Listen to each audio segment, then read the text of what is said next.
Welcome back, everyone, for another deep dive with me. And me. Today, we're taking a look at some audio from March 13th, 2025, and specifically, Yeah. I think this one is really interesting because it has two parts to it. Mm-hmm. One part is, giving us like an overview of what was happening in the cryptocurrency markets. Like a technical and a fundamental analysis. Exactly. Yeah. So like a wide lens, and then Yeah. it zooms in and it gives us this really interesting look at a specific trading strategy. Right. And this is, I should say, to give everyone context, we're talking March 2025. Yeah.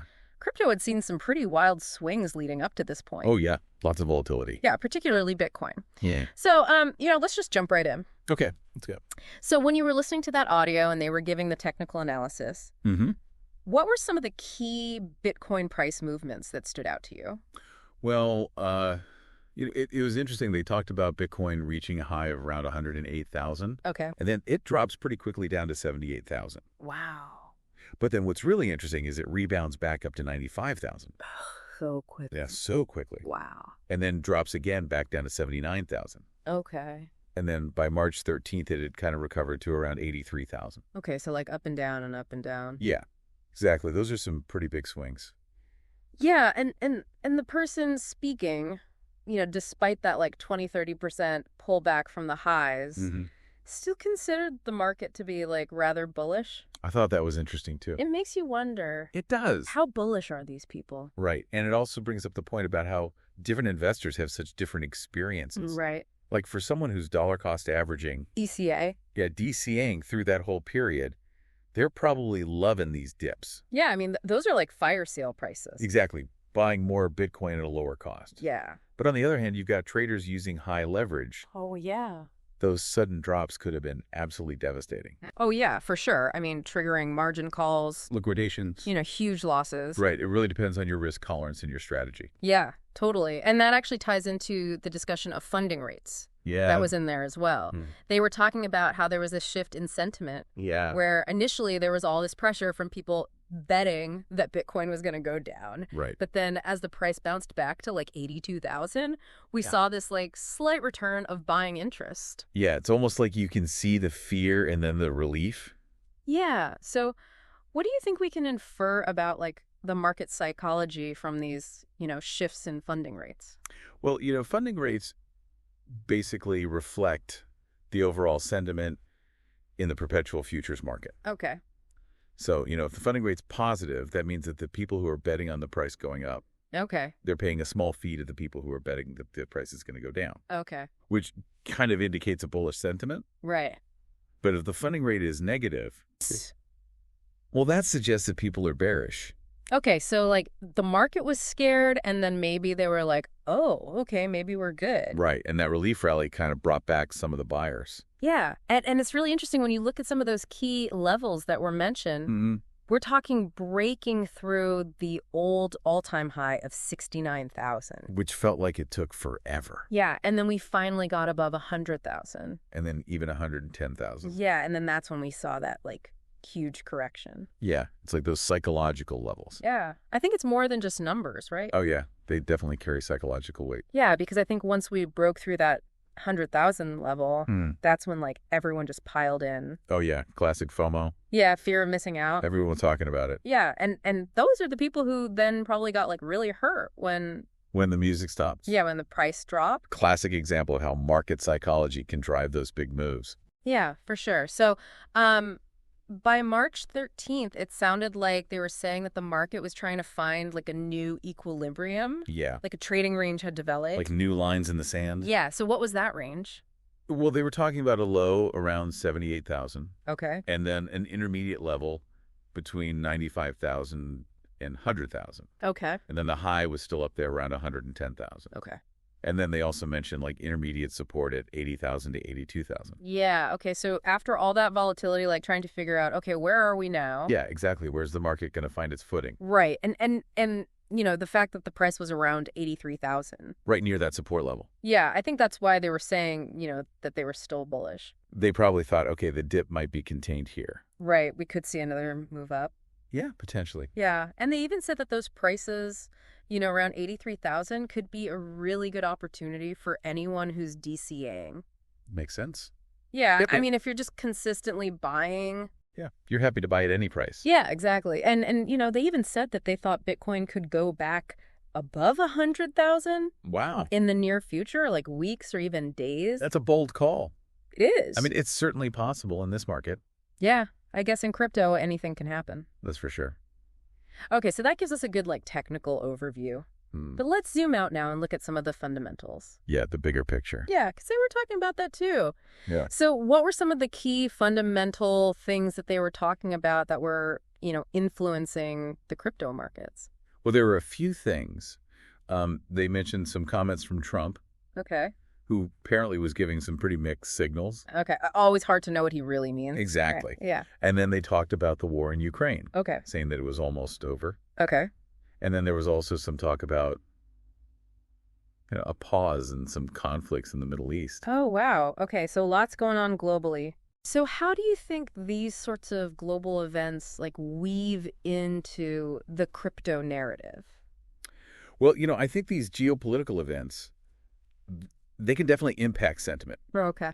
because if there's a lot of uncertainty, Yeah. like with a major conflict or something, Right. it can make investors really risk averse, Right. and they might, reduce their exposure to riskier assets. Yeah. Which sometimes includes crypto. Right. And then you've also got comments from, influential political figures, Yeah. which can also introduce volatility. Oh, yeah, for sure. Because it's like, well, what does that mean? Exactly. Yeah, for markets. Right.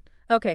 And then they also talked about weakness in U.S. stock markets. Yeah. And they were saying that one of the drivers of that might be a strengthening U.S. dollar. Yeah. And they said that a stronger dollar could potentially put downward pressure on Bitcoin. And other cryptocurrencies that are priced in dollars, Yeah. which makes sense. Yeah, it does. Because if the dollar is stronger, it takes fewer dollars to buy the same amount of Bitcoin. Yeah, it's just like basic math. Right. And plus, when the dollar is getting stronger, it usually means that people are moving their money into dollars. Right. Because it's seen as like a safe haven. Exactly. A flight to safety. Yeah. And that can sometimes come at the expense of riskier assets like crypto. Yeah. Okay. So that makes sense. And then they also mentioned U.S. customs tariffs. Yeah, they were talking about how those could potentially redistribute the cards globally. So how do you think trade policies like that factor into the bigger picture for crypto? Well, trade policies like tariffs can have a huge impact. Okay. They can affect inflation, they can affect economic growth Okay. and international trade. Right. And all of those things can impact investor confidence and risk appetite, Okay. which ultimately affects crypto markets. Yeah. When they were talking about redistributing the cards, Yeah. I think what they meant was that, these tariffs could shift the balance of power. Globally. Yeah, globally, which could have unpredictable consequences for all sorts of assets. Okay. So, really big picture stuff. Yeah, exactly. And then the conversation shifted to like an even bigger picture. Even bigger. Yeah. Like they were talking about this new world order. Yeah, and Europe's economy slowing down. Right. And how that could mean that they have less influence politically Yeah. on the international stage. Right. It was almost like they were saying that the world is becoming tripolar. The U.S. China and Russia Yeah. as the main players. Yeah. Okay. And then they even talked about the possibility of Ukraine being divided and borders being redrawn. I mean, that's huge. Yeah. I mean, it's, we're talking major geopolitical shifts. Yeah. And it's how does all of this relate to crypto? Well, it's hard to say for sure, but I think, these sorts of shifts, they just create a lot of uncertainty Okay. in the long term. Right. And that can definitely impact, the global financial system. Right. And I think in an environment like that, where things are so uncertain, Yeah. some investors might see crypto as a hedge Okay. against traditional financial systems. Okay. Because it's decentralized Exactly. and it's not controlled by any one country. Right. Okay. And the last thing they mentioned on the fundamental side was artificial intelligence. Oh, yeah. But they didn't really get into it. Yeah. They just said it was a major factor. Yeah, but I think it's a good reminder that crypto is not happening in a vacuum. Right. It's all connected. Yeah, it's influenced by everything that's going on in the world. Exactly. Okay, so now let's talk about that automated trading bot, Yeah. because I think that's what everyone's really here for. I know I am. Okay, so tell me, what do we know about why this bot was created? Well, from what I gathered, it sounds like it was born out of necessity. Okay. The person who created it was talking about how they were having a really tough time trading manually, Okay. especially during that period where Bitcoin dropped from 95,000 down to 79,000. Right. They said they had some success, around that initial dip to 78,000. Okay. But then when the price started swinging so wildly, Yeah. they just couldn't keep up. Yeah. I mean, that's understandable. Yeah, it's really hard to make rational decisions when the market is moving that fast. Right. And it sounds like, emotion started to get in the way. Oh, yeah, for sure. I mean, fear, greed, FOMO. Right, exactly. Yeah. So they decided to move away from manual trading Okay. and create this automated system that would be more data-driven. Okay, so they took the emotion out of it. Exactly. Okay, so what's the secret sauce? Well, the main thing that this bot focuses on is forced liquidations. Okay, liquidations. We've talked about those. Yeah. What's so special about liquidations? Well, they often happen at like the extremes of price movements. Okay. When traders who are using leverage, Yeah. they get liquidated. Okay. And what the creator of this bot noticed Yeah. was that after a big wave of liquidations, Mm-hmm.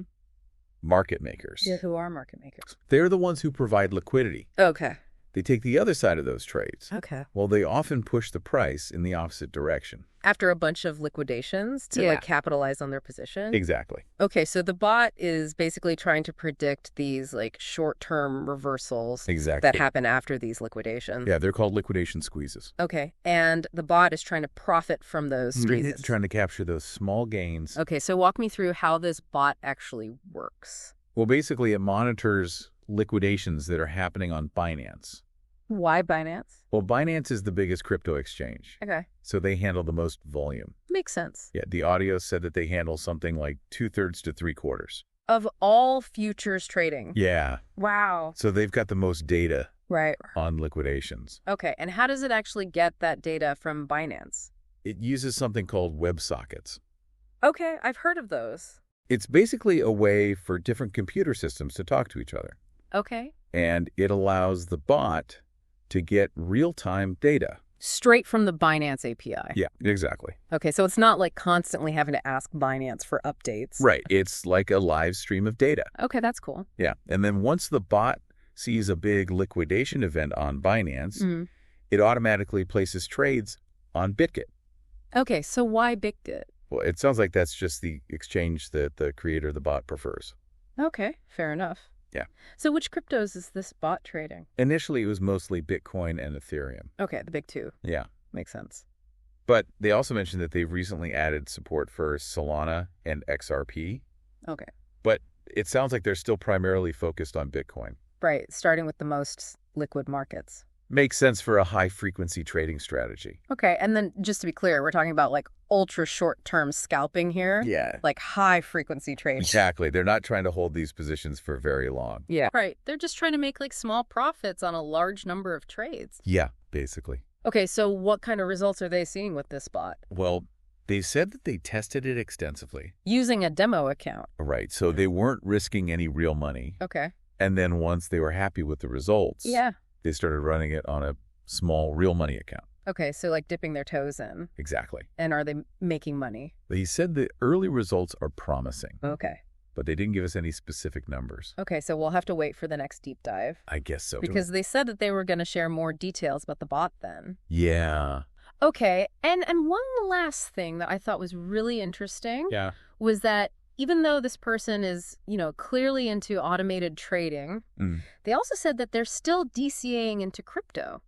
Really? Yeah, they're still accumulating Bitcoin and other cryptos in spot positions. So they're not putting all their eggs in one basket. Exactly. They've got a diversified strategy. Yeah, I think that's a really good lesson for everyone. I agree. Don't just rely on one strategy. Right.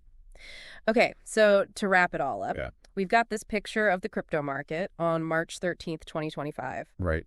It was volatile, Oh, yeah. but there was still a lot of optimism. Definitely. And we saw Bitcoin, trying to find its footing after some pretty big price swings. Yeah. Establishing a new trading range. Exactly. And then we also got this fascinating glimpse into this new automated trading strategy Right. that's trying to profit from these liquidation squeezes. Yeah. It's really interesting to see how someone's actually using data and automation to make money in this market. Yeah. And I think, for you, the listener, Yeah. the real takeaway here is understanding these market dynamics. Yeah, like how liquidations can create these temporary imbalances. Right, and how understanding those imbalances can help you make better trading decisions. Even if you're not doing high-frequency trading. Right, exactly. And I think the fact that someone's actually built a bot to do this, it kind of brings it all to life. Yeah, it makes it real. So the final thought that I'll leave you with is this. Okay. Think about how understanding liquidations and how market makers operate. Yeah. How that could give you a new perspective on navigating volatile markets. Interesting. Even if you have no interest in high-frequency trading, Yeah, I like that. it's just like a different lens through which to view the market. Food for thought. Yeah, exactly. And on that note, Yeah. thanks for taking another deep dive with us. See you next time. We'll see you next time. Bye.